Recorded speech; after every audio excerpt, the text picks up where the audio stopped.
Bienvenidas, bienvenidos a este escenario, al escenario del poder, con stock disponible por Vía X, por la libre expresión, conversaciones necesarias para el Chile que estamos haciendo entre todas y entre todos. Y un día la música de World Picks nos lleva por un momento a otro espacio, a otra instancia, a la instancia de Chichilia, de Corleone, porque hoy es la noche del análisis del poder según el padrino, con el Andolini del periodismo político, don Mirko Macari. Capichi, capichi, Mirko. Don Freddy, ¿qué tal? Oiga, Mirko, tengo ganas de verlo acá. ¿Cuántos apruebos sin verlo? Oye, en realidad, Mirko, ahí para hacer hoy día un programa especial de apruebo, que dejó... ¿usted quiere que yo vaya para allá? Sí, ¿cuándo va a estar acá? Bueno, eso tiene otro precio. Negociamos. Pues yo lo he visto en otros canales ahí, en situ. ¿Pero por otro precio? Tiene tarifa canal abierto, tarifa canal cable. No, tarifa presencial o por streaming.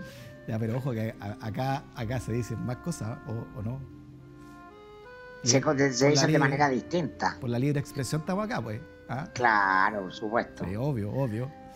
Oiga, Mirko, acá nos vamos de joda. Aquí nos vamos de joda. Mire, tenemos tenemos la guitarra afinada, tenemos los Negroni después cuando termine el programa, tenemos el cariño de Anita María, de Tamara, de todo el equipo acá.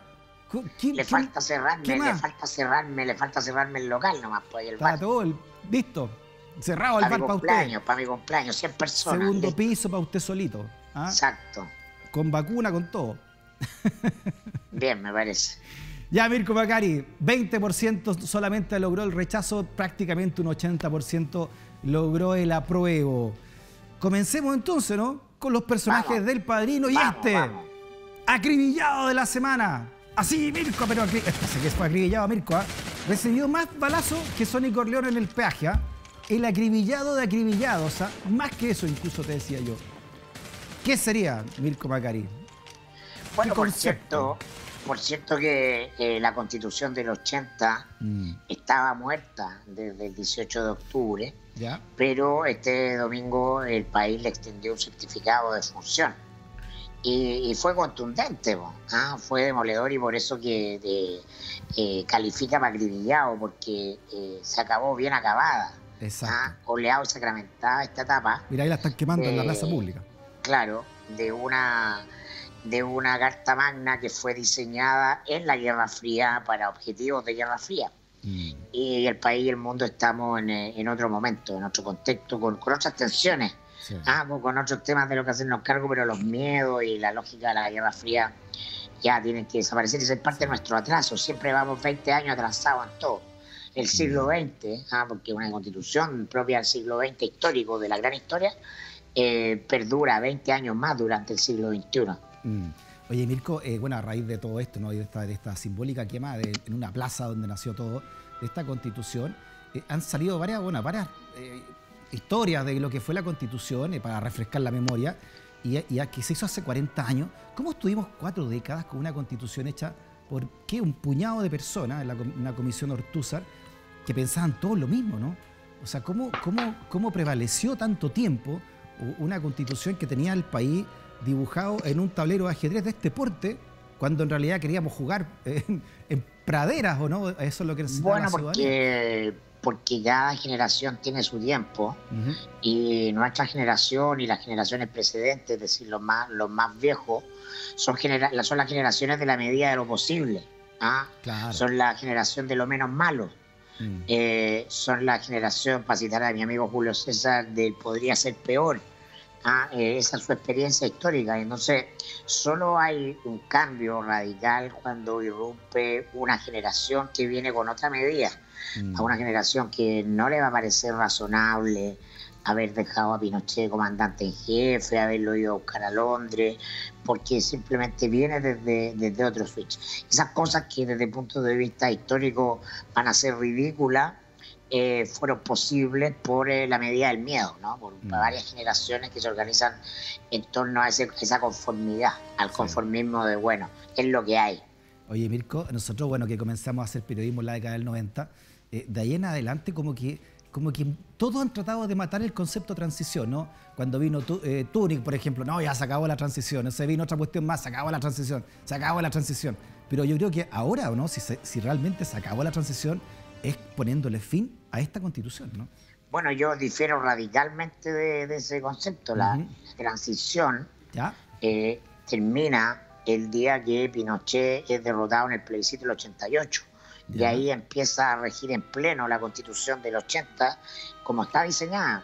Porque la Constitución del 80 dice que desde el 80 al 88 va a haber un periodo de transición, ¿no? Y desde ese minuto en que la gente va a las urnas y opta entre sí y el no, empieza a regir institucionalmente. ¿Y cómo definiría entonces usted al contrario de todo, ¿no? Dice que no hubo transición, entonces que la concertación no hubo transición? No llevamos a ninguna parte, simplemente ahora vamos a comenzar a construir una democracia en forma, una democracia completamente soberana.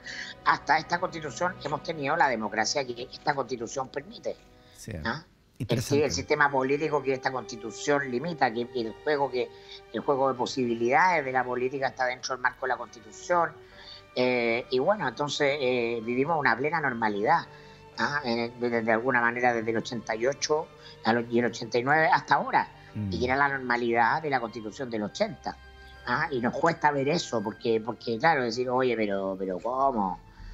Pero bueno, es que, bueno, fuimos la generación de la medida de lo posible. Exacto. Sí, pues. Oiga, Mirko, todo lo que... Por eso yo me enorgullezco mucho de la generación que echó abajo esta Constitución, la generación de mi hija, de los más jóvenes, que vienen con un espíritu que no le vienen a contar cuentos. Exacto. Es que tú no viviste esa época, es que no sabías cómo era, es que todo era tan difícil. Yo no creo eso. Sí, y ni siquiera la generación del Frente Amplio, ¿no? Es mucho menor que eso, ¿no? No, es todos los menores de 35, el Frente Amplio entra. Menor de 35 lo ve usted, incluso. Sí, yo lo veo a la gente menor de 30, 35. Yo lo veo menor de 20, yo veo más que nada gente menor de 25. Bueno, pero ahí ya son bemoles de qué edad, digamos. Incluso pero es la generación que empieza a hacer su primer fuego. Porque fueron los secundarios, finalmente, los que saltaron el metro, y ahí fue la chispa que lo encendió todo, ¿no? Pero es una generación que empieza a acumular experiencia con la medida de lo posible y con los famosos gobiernos democráticos, la Constitución del 80, el año 2006, con los pingüinos. Esa experiencia acumulada lleva al 2011, que a impugnar el fin del lucro y otras cuestiones de la educación de mercado. Perfecto. Y desde ahí en adelante, esa generación, a través del Frente Amplio, irrumpe en lo público, pero que lo excede con mucho a la gente del Frente Amplio. Es la gente que viene del mundo de la cultura, es gente que no viene limitada por la lógica de tienes que estudiar alguna de las carreras convencionales. Y una generación que es la generación Google, que no reconoce ningún principio de autoridad. Porque no reconoce al cura como autoridad, no reconoce al papá como autoridad, no reconoce al profesor como autoridad, porque todo lo que tiene que saber lo encuentra en Google. Ni al Estado. Y ese es el cambio. Ni el Estado, ni los partidos, ninguna estructura tradicional, porque es la generación Google. Oiga, Mirko... ni los partidos ni hablan. Permítame el arranque poético, ¿no? Pero estamos en un momento muy interesante donde muchas cosas están muriendo, pero también hay un montón de cosas que ni siquiera han nacido, ¿no? Estamos en un interregno de creación completa en este momento social. Exactamente, por eso estamos en una crisis, se lo vengo diciendo desde hace rato. Pero bienvenida sea la crisis. Entonces. El desplome de las instituciones y las claves del nuevo ciclo, esto está completamente registrado de lo que consiste, lo que está muriendo y en lo que ya se empieza a pispar, que es lo que está naciendo. Y una de las cosas que están haciendo es este inmenso clamor por una constitución pensada y redactada por personas independientes. Independiente significa ajena a los partidos políticos. Esta es una de las grandes tensiones que viene, porque los partidos son parte de lo viejo. Organizarse por partidos en base a ideologías del siglo XX, a la lógica de Estado-Mercado, es lo que va a morir. Se lo estoy diciendo aquí y ahora. Perfecto. Antes que pasen 2 años más. Está grabado, está todo grabado. Oiga, Mirko Macari, 80%. ¿Qué es lo que denota una paliza tan grande, ¿no? un éxito tan arrollador del apruebo? ¿Qué hay tanta sed de aprobar? y a la vez tan poco rechazo. Se materializa y se hace consciente en la mayoría de los ciudadanos la necesidad de un cambio importante, que es la contestación de esto que estamos hablando hace rato, que es un cambio de ciclo, que no pasa por quién es el próximo presidente de la República. Mirko, y no pasa por izquierda o derecha. Por supuesto que no. Claro, la izquierda y la derecha son parte de lo que muere, son parte del viejo ciclo. Porque obviamente que Chile tiene más derecha que 20%. Claro. Mucha gente que tradicionalmente vota a derecha, que es gente que uno adscribiría al mundo conservador, evidentemente que también quiere cambios. Y también quiere que ciertas cosas que hoy día vivimos que resultan inaceptables se acaben.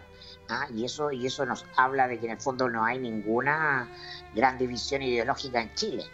Y no hay un enfrentamiento entre el apruebo y el rechazo, una división estilo año 73. Sí. Eso es una construcción artificial. Es muy evidente la voluntad de cambio. Lo que hay, y ya lo vamos a hablar más adelante, es una pequeña minoría que resiste esos cambios. Claro. Y que tiene mucho poder para generar un relato de confrontación, de tensión, de miedo, de país dividido. Pero el país no está dividido, el país está... Claro. Incluso la opción convención constitucional, claro, ¿no? Saca más votos que el apruebo. Exacto. Hay gente que vota rechazo, pero que dice, pero los políticos de siempre no. La clase política institucional, sí, no más. Oye, Mirko, y lo otro interesante además como contexto es que en pandemia y con voto voluntario es la elección que ha llevado más gente a votar, más de 7,5 millones de personas y mucha gente joven. O sea, esta motivación, ¿no?, podría realmente poner a cualquiera en el poder, ¿o no? Cualquiera puede ser presidente o presidenta. Políticamente este es el hito generacional de esta generación. Así como muchos de nuestra generación ven en el plebiscito del 88 como el gran momento épico político de sus vidas, esta generación más joven tiene este momento en que ellos triunfan, porque son ellos los que salen a saltarte los torniquetes y después son esa generación la que copa la plaza Dignidad, la que genera el mayor impulso a las movilizaciones, claro, empuja a otras generaciones con más miedo, con más compromiso, con menos ganas, y finalmente logra esto que es ponerle el sello, la lápida final a la Constitución de Pinochet. Benditos sean los jóvenes. Nosotros cuando éramos jóvenes, hace un poquito tiempo atrás, Mirko, también terminamos con la dictadura de alguna manera. Así que acribillado entonces y acribillado. Yo por lo menos tuve claro que a la dictadura la sacaron los norteamericanos y la Iglesia Católica. Pero bueno, yo entiendo que la gente quiere creer otra cosa. Claro, sí, seguro. Seguro que no hubo tampoco revuelta y cosas así. La maleta con billetes del Departamento de Estado terminó en la Concertación por algo, porque es un diseño. Perfecto, Mirko Macari. Oiga, está un poco romántico que usted siempre. Sí, obviamente que la CIA puso a Pinochet, sin duda, ¿no? Pero no lo sacó solamente Estados Unidos. Pero bueno, quedarán en los libros de historia. Oiga, Mirko, el Fredo, así como tuvimos acribillado, este Fredo de ahora, que también deja este plebiscito, es impresionante, ¿no? Sí. Diga el usted. Hermano menos agraciado. Claro. Elegimos a la coordinadora del rechazo. Es increíble que fue editora, ahí está la periodista de la segunda. Guapísima María José Gómez, pero en esta oportunidad se pegó en la cabeza, yo creo. ¿Ya? Porque una cosa es tener la legítima opción del rechazo, pero otra cosa es salir a defenderlo cuando le preguntan lo que le preguntan. Oye, podemos verlo ahí. Escuchemos. Muy bien, esto fue lo que dijo la Fredo, ¿no?, de esta semana post plebiscito. Miren. Hay que ver qué pasó con los adultos mayores, hay que ver qué pasó en las comunas rurales. Yo recibí alguna información de que también ahí la participación fue menor. Entonces yo creo que hay un comportamiento que no sabemos cómo se dio ni en qué comuna se dio respecto del voto. Ahora, respecto a Las Condes, Vitacura y Barnechea... Ese fenómeno, ¿cómo lo lees tú? Ese fenómeno yo creo que son comunas altamente informadas y que también tienen posturas políticas más denotadas, más puestas. Yo creo que son más desinformadas, fíjate. ¿Por qué? Porque viven aisladas de un país completo y conociendo mucho menos de lo que vive la mayoría de los chilenos. No, pero estamos hablando respecto de las posturas. Claro, qué interesante la lectura de la elite, ¿no? Y lo otro interesante que ella fue Claro, editora política de la segunda. Una editora política habla de que son las columnas más informadas. Probablemente ella escribió toda su vida para ese grupo. Claro. Yo la conocí en el Mercurio, muy simpática la Pepa, pero bueno, después se transformó en una operadora política. Fue la mano derecha, es la mano derecha de Andrés Chadwi. Yeah. Fue su jefa de gabinete. Andrés Chadwi la instaló en el directorio de TVN, ¿no? Y desde ese minuto entonces se vuelve una operadora nomás de los grupos de poder vinculados a Chadwick. Ni siquiera voy a hablar de la derecha porque no, esto tiene que ver con los dones, ¿no? Chadwick es un gran don, un padrino, y entonces le ha instalado a su gente y también estuvo trabajando ahí ella en la oficina que tiene Chadwick con Luis Hermosilla, que fue el abogado Spiniak. Claro, exacto. Oye, coordinadora del rechazo, bonito cargo esa, ¿eh? Sí. Coordinó el 20%, porque igual su explicación dice, mira, ahí está el comando del rechazo, igual su declaración dice mucho, ¿no? Más allá de decir que finalmente votaron, eran la única informada en el fondo de estas tres comunas respecto de todo Chile, ¿no? Le faltó decir también que Colchane estaba muy informado, porque votó también Colchane y la Antártida. Claro. Las comunas donde más se reparte la suscripción del Mercurio, obviamente. Sí. Entonces el Mercurio mostraba en primera página esta encuesta que decía que el rechazo cada vez crecía más y se acortaba la distancia con el apruebo. Muy bien. ¿Se acuerda de esta consultora argentina? Claro. Bueno, información es poder y desinformación también es poder. Oye, se llamaba Numen esa cuestión y la sacó el Mercurio, ojo, portada del Mercurio. Se estrecha la diferencia entre el apruebo y el rechazo de Mercurio. Claro, yo te lo puedo confirmar que el comando del rechazo pide una encuesta y después se la vende al Mercurio. Así funciona la política. Pero y el Mercurio la publica tal como publicó, que él sí ganaba al no el mismo día del plebiscito. Por supuesto, o sea, así opera. Así opera el poder. Sí, pero es muy burdo porque hay maneras mucho más sutiles de hacerlo. Es burdo cuando el número resulta ridículo, pero muchas veces pasa colado. Claro. Estas operaciones son pan de cada día. Sí. ¿Sabes que yo así creo que operan los editores de política, por eso la Pepa sabe muy bien cómo hacerlo.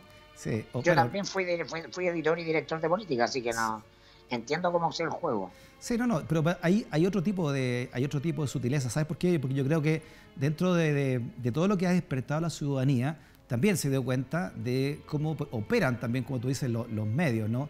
La crisis también de los canales de televisión abierta, básicamente el 13 y el Mega, que pertenece a grandes grupos económicos, también así lo demuestran. Y los grandes conglomerados periodísticos como Copesa y el Mercurio, sin duda, ¿no? Claro, porque el poder es mucho más que la política. Como tú construyes realidad a través de la pauta, de la agenda, y para eso es clave tener editores, tener directores, tener rostro en los medios de comunicación. Mirko Macari. Ese es el juego del poder.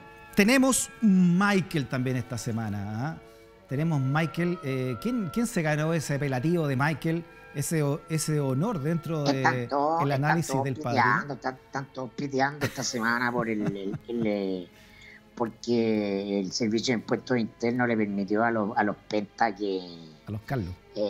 Claro, a los Carlos, a los Eugenio Lavín y Delano. Carlos Delano, que reembolsaran los 1.400 millones de pesos en asesorías legales. El honorario de los abogados, básicamente el abogado de ellos ha sido Davor Harasic, que algún tiempo fue decano de Derecho de la Chile. Yo lo recibí ahí en mi oficina en el mostrador porque él hizo una ronda contando cuál iba a ser la estrategia de los pentas cuando explotó este caso por allá el 2015. Claro, exacto. Hay que ser muy grande para salir demolido como los pentas desde el punto de vista de la opinión pública y lograr que el Servicio de Impuestos Internos mire para el lado, o hay que ser muy grande o la corrupción que tiene el sistema está muy grande. Hay que ser Michael. Claro, porque y además que esto es muy Michael también, porque corrompen el sistema y luego el Estado les paga a los abogados con el cual se defienden. O sea, es como una tautología perfecta de la corrupción de un sistema, en el fondo, ¿no? Bueno, claro, es Michael Corleone defendiéndose en El Padrino 2 ante la comisión del Senado que lo investigaba. Claro, exacto. ¿Ah? Y además...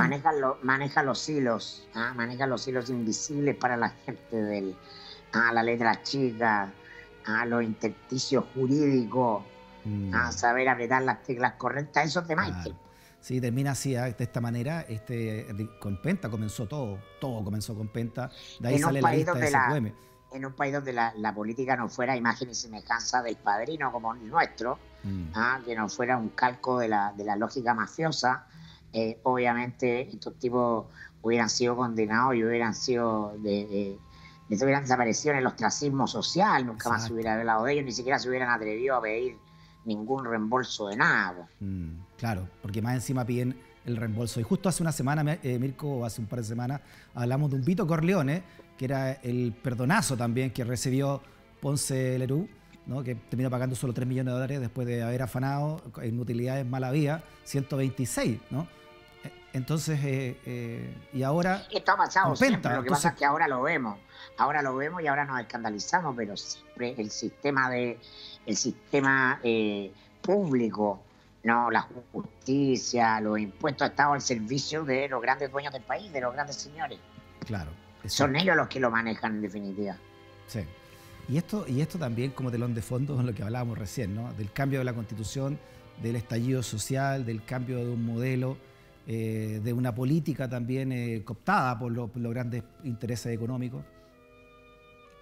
Bueno, claro, pero por eso yo creo que la gracia de ello es que pese al apaleo que reciben con el caso, donde son condenados y todo, pese a recibir clases de ética que uno, para el chileno a pie, es una vergüenza, pero claro, en el mundo de la élite es una suerte de afrenta y castigo también. Porque en general es un mundo donde todos tienen una gran imagen de sí mismos. En ese país, que esto pase, habla de que ellos siguen teniendo capacidad operativa. Claro, exacto. Desde el punto de vista del manejo del poder hay que reconocerlo. Van a clases de ética, pero terminan pidiendo la rebaja por los abogados con los cuales se defendieron. Impresionante. Veo que las clases... Claro, probablemente fueron clases sin exámenes, pero...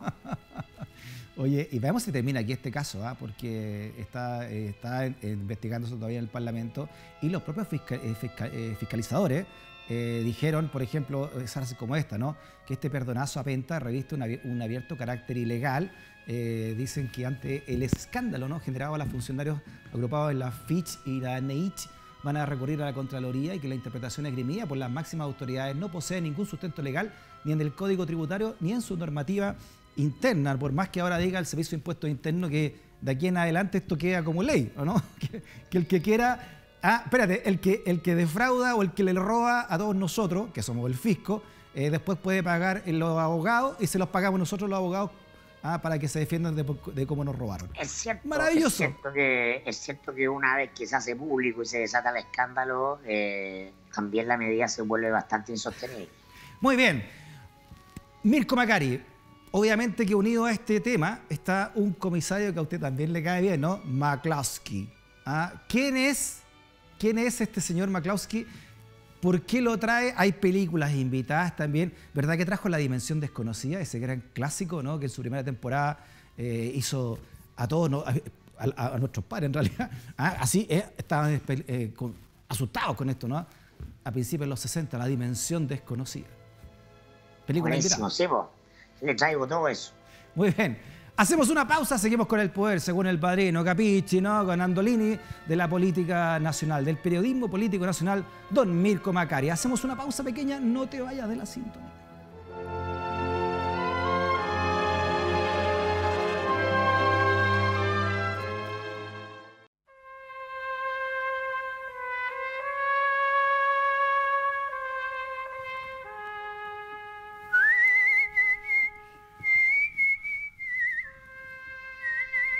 Ya pues, Mirko Macari, la próxima semana aquí, ¿verdad? Va a estar acá. Aquí. Que me llame el dueño y negociamos. Ya, muy bien. Yo hablo solo con los padrinos. Mirko, usted se está poniendo muy frío calculador, ¿ya? Me tiene ya intrigado, ¿no? ¿Qué pasa con sus sentimientos? Llevo 2 años explicándole cómo funciona el poder y usted todavía no entiende. Pero ¿cómo, Mirko? Algo tiene que tener, una fibra, algo de emoción ahí adentro, ¿no? Un cariño por el equipo. Respeto. Exijo respeto, pedía don Corleone. Respect. Ya, oiga, a propósito, este personaje a mí me cae bien, me gusta cuando lo trae este comisario McCloskey, ¿ah? El capitán McCloskey. Capitán McCloskey. ¿Cómo lo podemos definir mientras mostramos la escena que a usted tanto le gusta de McCloskey? Es maravilloso porque el policía corrupto expresa muy bien el espíritu de nuestros tiempos. ¿Ya? Él cumple una función, pero en el fondo tiene otra. Alguien te paga para que hagas otra. Ya, perfecto. Y tiene poder, por supuesto, ¿no? McCloskey. Por supuesto, la figura, por supuesto, ¿no? Pues, el poder de la policía. ¿No? ¿Y esta escena que estamos viendo, en qué consiste puntualmente? El éxito de... Esta es la parte en que Michael va a vengar la muerte de su padre, ¿no? O sea, el atentado, digamos. Iba a matar a Soloso y también a McCloskey, que está comprado por Soloso. Exacto. Es McCloskey que le había previamente pegado a Michael ahí en el hospital, ¿se acuerda usted? Sí, pues claro, le pegó bien pegado. El tonto cornete. El pape estilo de la prueba, así pues.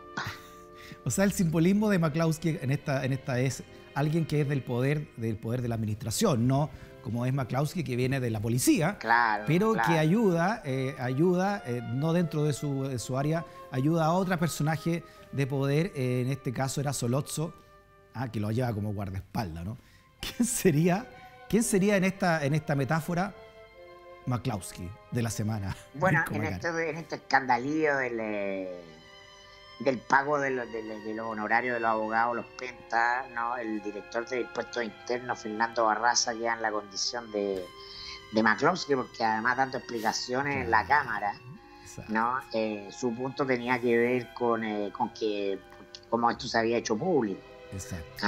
Y era notable, yo lo escuché, ¿no? Él dice que hay que hacer una distinción entre los abogados y la asesoría. Exacto. Y que una cosa eran los abogados de los controladores y otra la asesoría tributaria o legal que tuvo que tener la empresa Penta. Sí. Entonces estamos siempre en la leguleyada. Sí. Como decía el fiscal Gajardo, somos tontos hasta las 12.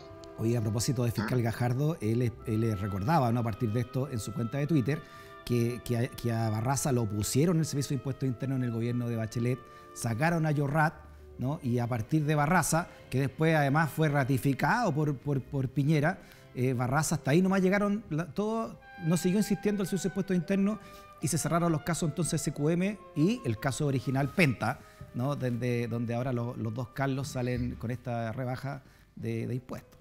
Claro, Barraza tiene un solo cliente que es el poder, y que es transversal. Él entiende que desde el cargo de impuestos internos tú no puedes tocar al poder, porque el poder es el que lo instaló ahí. Sí.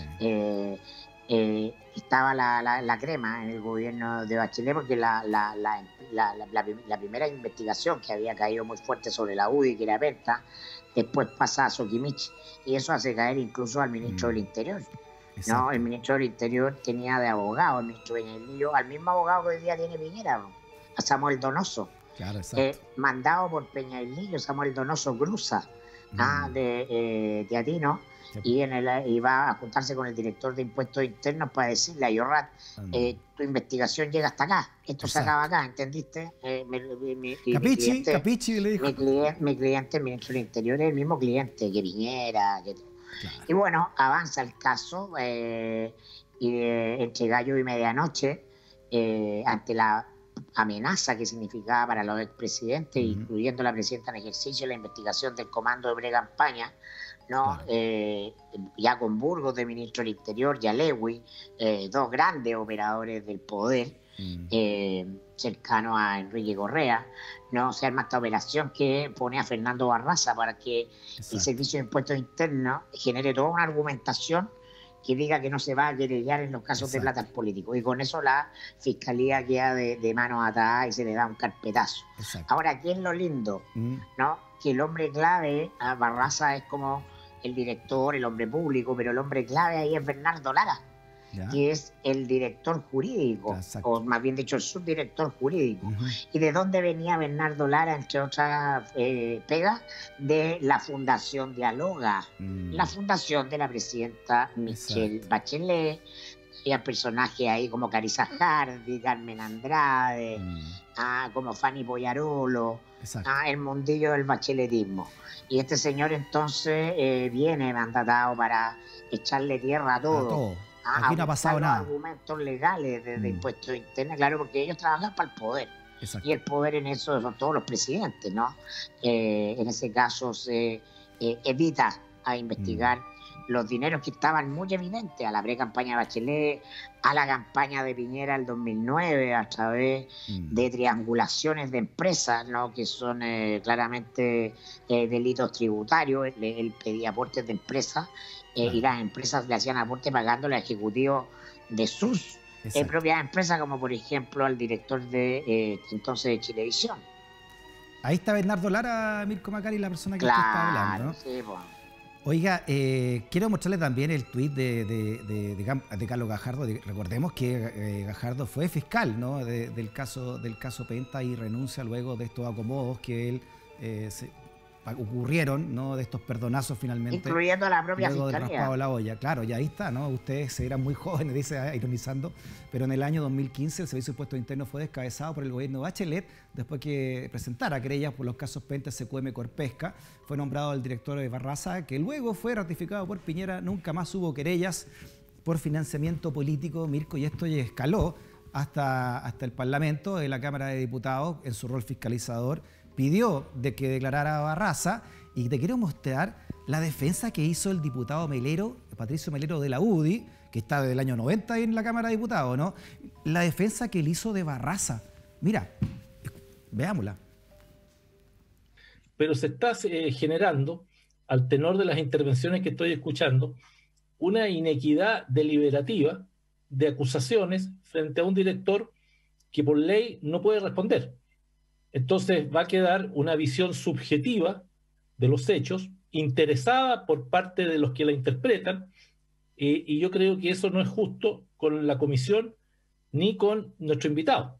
Y por consiguiente yo le pido, presidente, que la declare secreta de inmediato para que justamente podamos entrar en el esclarecimiento de los hechos, que el señor director ha dicho que están todos conformes y ajustados en plenitud al derecho y al procedimiento. Pero no podemos seguir, presidente, con un grupo de diputados haciendo afirmaciones y a un director que no puede responder por ley. Entonces yo le pido que pida el asentimiento y la declare secreta de inmediato para que tenga y cumpla el objetivo de esta sesión.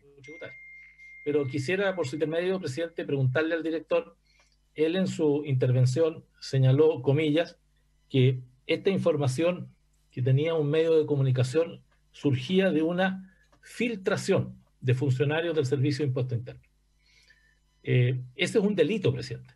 Esa es una acción gravísima, que en principio haya funcionarios de impuestos internos que están entregando información a los medios de comunicación sobre materias que están amparadas por el secreto tributario. En virtud de eso, es que quiero preguntarle al señor director si ha hecho alguna denuncia al Ministerio Público al respecto o está iniciándose alguna acción sumaria al interior de impuestos internos, objeto de poder saber, buscar dónde podrían haber responsabilidades frente a este delito que es la filtración de información que no debiera jamás filtrarse. Gracias, presidente.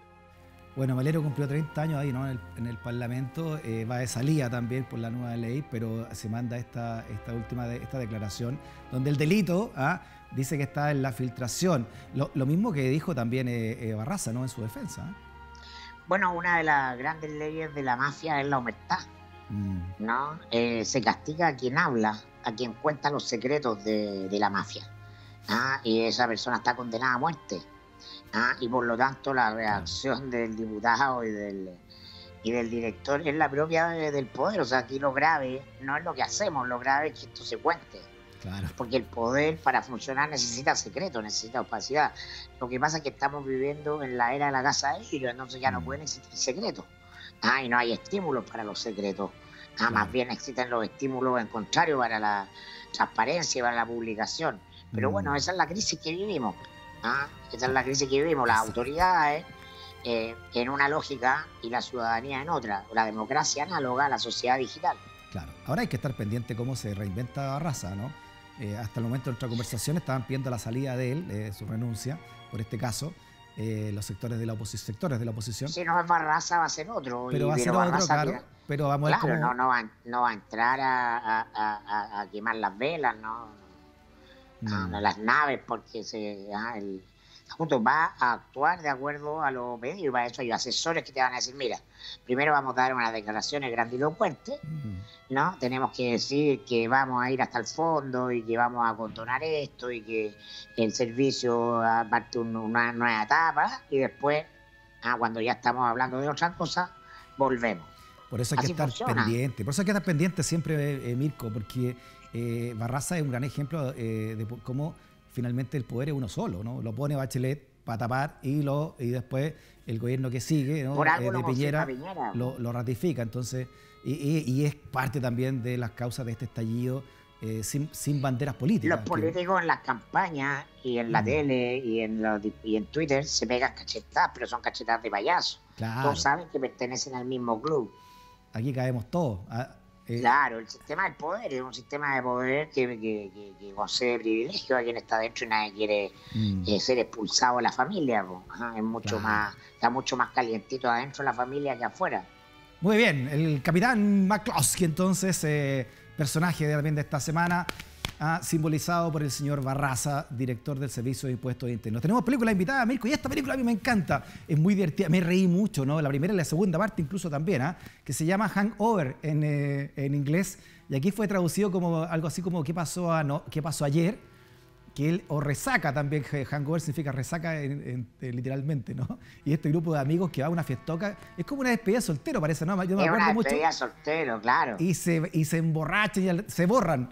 Y al día siguiente no saben qué pasó, desaparece uno, y es una comedia de equivocaciones muy entretenida. Ese gordito, ¿cómo se llama el actor? No me acuerdo cómo se llama ese actor, el de barba, ese. Claro, que es muy divertido. Y acá le aparece un tigre y nadie sabe... Le pone en el momento que están tomando algo, les pone drogas duras, esas que venden en los bares. Aparece una guagua, nadie sabe por qué hay una guagua, por qué hay un tigre, cómo perdió el diente el otro. En la segunda parte desaparece uno, no saben dónde está metido. Toda la película se trata de dilucidar qué pasó en la noche. ¿Qué pasó anoche? Oye, es muy divertida esta película. Donde se desatan. ¿Y quién sería este grupo de amigotes que no saben qué pasó ayer, que despiertan sin saber qué pasa? Esta semana tuvimos la resaca en el PPD. No se aguantaron. El hangover. Se lanzaron toda la piscina. Claro, se fueron de despedida soltero. Mire, Vidal de presidencial, Heraldo de presidencial, Tarún de presidencial. Oye, Tarún. No se enteraron del voto de la convención constituyente, que la gente dijo no queremos más políticos. Porque despertaron de repente. Porque la política, Freddy Stock, es una droga dura. Te impide ver la realidad. Está ahí en un mundo paralelo. Sí, claro. El poder es una droga dura. Claro. Siempre estáis calculando cómo vais tú ahí, no vas nada más. Claro, y como buena droga, dice que lo que más se sufre no es cuando se pierde, ¿no? Cuando se pierde el poder. Pero te dura un rato y después te paráis como mono porfiado y vais de nuevo. Mire Marco Enrique Minami, pues, ¿no? Volvió a la Concertación. Sí, ¿no? Y vaya a volver, claro. Porque así son las drogas. Exacto. No las puedes dejar, las drogas duras. Oiga, claro, y el PPD como que de repente se le dio una psicosis de presidencialismo, y falta todavía Arboe ahí en el lote, y Lagos Weber también, que en algún momento también dijo que podía hacer. Bueno, todos los partidos están en el suelo, pero el PPD es particularmente decadente, ¿no? Era el único partido que tenía entre sus militantes a SQM. Porque además es un partido instrumental donde caen todos, simplemente se trata de repartirse el poder, no tiene historia anclada en el siglo XX como otros partidos. Claro, digamos a las nuevas generaciones que este partido, el PPD, Partido por la Democracia, nació en los 90 como un partido instrumental, así se llamaba, ¿no? Partido instrumental por la democracia, y nunca terminó de serlo, ¿no? Nunca dejó de serlo. Fue un invento de Ricardo Lagos, que en ese minuto era el héroe, claro, ¿no? Y el gran líder, para inscribir a la gente para inscribirse, para tener participación en el proceso electoral del plebiscito del 88. Jugar ese juego con apoderados, con control, con todo lo que tienen los partidos en los procesos electorales. Bueno, y mucha gente acudió en masa a inscribirse al Partido por la Democracia. Claro, justamente porque era como RD el momento, ¿no? Era para derrotar a la dictadura nomás. Claro. Y después se fue quedando con una parte de la tortita y les gustó, po. Claro. Oiga, ahí está les mostrábamos recién imágenes del lanzamiento de Heraldo Muñoz. Lo tuvimos esta semana, lo conversamos con él en El Hoyo, ¿no? Que era el bar o el restaurante que tenía su abuelo, que era un clandestino, ahí cerca de Estación Central. Ahí vivía él. Claro, ahora pertenecer a la élite es como estar abrazado a un palo con caga, entonces todos tienen que mostrar que vienen de sectores populares. Claro. Que era verdad el caso Heraldo, Heraldo sí, bueno, estuvo en el liceo. Claro, pero tú no puedes limpiar que ha estado en el corazón del poder a nivel internacional incluso, ¿no? Vendiendo la monserga de que tú no tuviste cargo de elección popular. Claro. Estuvo con Hillary Clinton, cercano a Hillary Clinton. Con Joe Bono, ha contado acá. Él es un promotor clave del TPP-11, para no olvidarlo. Sí. De hecho, en el gobierno de Piñera él impulsó a los votantes del Parlamento para que lo aprobaran, porque era una medida implementada durante el gobierno de Bachelet. Lo cierto es que está enquistado en los centros de poder de Estados Unidos, que para América Latina se manifiestan a través del Council of the Americas. Y la gente habla de Estados Unidos. Los comunistas además encuentran que todo es culpa de Estados Unidos. Y lo cierto es que de los 90 en adelante no es Estados Unidos, son grupos privados, la Council of the Americas, vinculados a la familia Rockefeller, ¿no? Ahí tuvieron que ir Lago y Bachelet a ponerse medallas. No, están las fotos, no estoy inventando nada, usted puede googlearlo. Están siendo condecorados por Rockefeller y compañía, ¿no? En el Council, el edificio que tienen ahí en Nueva York, ¿no? Porque el proyecto de esos grupos para América Latina es el consenso de Washington, desde el año 90 en adelante. Entonces, Heraldo es parte central del consenso de Washington y la globalización neoliberal, y por eso él se juega por el TPP-11, que ahora se vaya a sacar fotos a los hoyos, porque claro, no es del Club de Golf ni de Vitacura, es algo muy sencillo, pero para eso estamos los periodistas, para mostrar las trastiendas, las redes verdaderas a las que tú perteneces, ¿no? Ya. Oiga, veamos la cuña del otro candidato del PPD, pues, ¿no? El ex diputado Tarut, que también va por la presidencial. Mire, así la lanzó. La ciudadanía se pronunció de forma clara y contundente en el pasado plebiscito. Tendremos una nueva constitución y también la gente quiere participar de las decisiones. Eso tienen que tomar nota todos los partidos políticos. Y en consecuencia, dada la situación seria que tiene nuestro país hoy en día, pandemia, cesantía, falta de oportunidades, es que estoy dispuesto a jugármela por Chile, como siempre lo he hecho durante mi trayectoria. Y por lo tanto, voy a competir en primarias abiertas por la candidatura a la presidencia de mi partido. Yo le hago un llamado a todos los independientes de Chile, que son la inmensa mayoría, hombres, mujeres y jóvenes, a que todos nos juguemos para sacar el país adelante. Esa es la gran tarea que tenemos y es por ello que quiero competir. Muy bien, ahí está el lanzamiento entonces vía telemática de Jorge Tarut. ¿A quién representa Tarut? Tarut representa a Tarut, po. Pero ¿qué pasa con Girardi acá? ¿Qué estará pensando el gran don del PPD? El senador. No, a Girardi no lo podemos meter en el saco de lo que pasó anoche, porque no ha tomado nada. Girardi siempre está claro. De dónde sí, dónde no. No está para hacer el ridículo de los amigotes que salen a lanzarse. Y Tarut es divertido porque ya se había tirado cuando Lago era candidato, ¿se acuerda? Y el PPD proclamó a Lago también. Sí, estuvo el nombre de Tarut. Lo entrevistamos acá y dice que él se paseaba por la calle y que la gente le pedía que fuera candidato, por eso que lo había decidido hacer. Es un persistente y un hombre que también parecerá como anecdótico, pero conoce del poder. Sí. Su hijo fue embajador Sí, en pues. Emiratos Árabes. Sí. Él presionó hasta que Alejandro Fogler, como canciller, lo instaló como embajador en Emiratos Árabes.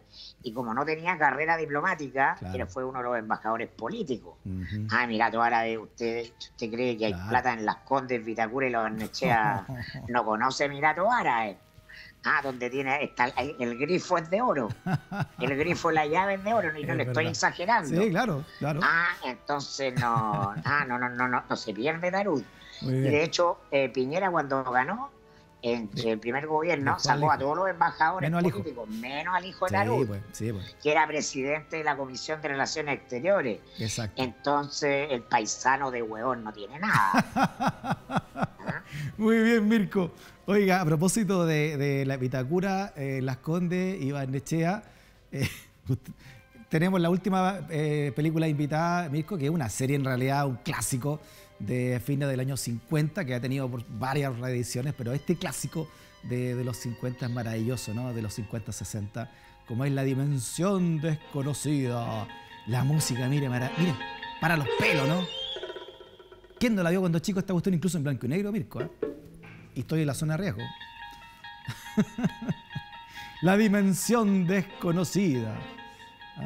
Ya va a aparecer ya, Mirko, La Dimensión Desconocida. Mira, ahí está, era un caleidoscopio ahí. Aparecía Ron Serling ahí Oiga, hablando. que su chancha la creador. cartulina.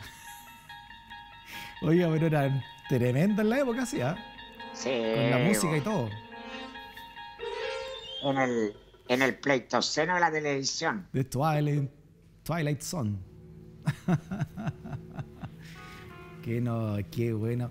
¿Por qué estas tres comunas son La Dimensión Desconocida, Mirko, donde gana el rechazo? Bueno, porque claramente hay una desconexión brutal con el resto del país, son una dimensión paralela,